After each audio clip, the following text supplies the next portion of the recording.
Thank you for joining me today. I'll be talking about how to catch pocket gophers. Here are the tools of the trade: shovel, large screwdriver, some type of small shovel for digging.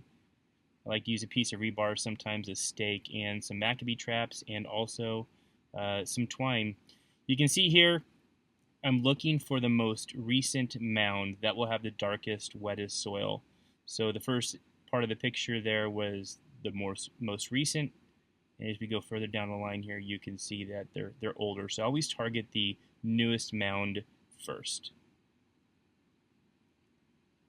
What I'll do is I'll come back with that rebar or that post and I'll probe adjacent to the latest mound. And what I'm trying to do is find the main runway.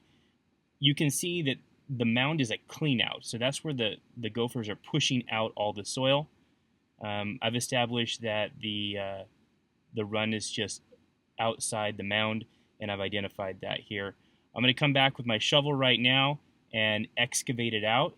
So I don't focus on the mound, the clean out there. I focus on where I probed and where the probe kind of slipped down and fell, identifying where the tunnel is. I'm going to dig that out really good, exposing at least two of the sides of the main run. And we'll show you pictures of that in a second here. But keep on digging, get down, get underneath it, finish it out with a hand trowel, try to expose at least two. In this case, there was actually four because there was two mounds, so there was a tunnel coming from each mound or clean out and also the main run. So I had a total of 4 holes.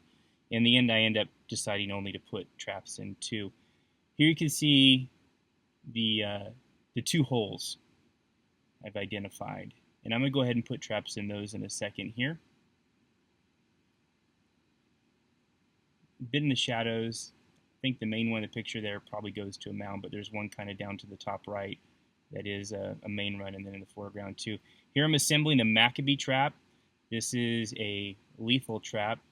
You push it down and catch the top part and then secure it with that little flap. And then when the gopher hits it, it snaps them and kills them.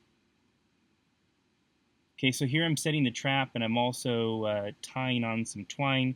We use twine to make sure we can find the traps again, also to keep any dogs or wildlife from running off with the traps. That does happen, and the traps are quite expensive. So I'm setting the trap into the main run hole facing the direction of travel. So the pokey parts, the prongs, are facing into the deeper part of the tunnel. Here I'm coming back with some cardboard and covering the hole. The idea behind covering a hole is to leave it open so that they can travel through it and set off the trap, while at the same time keeping it darkness.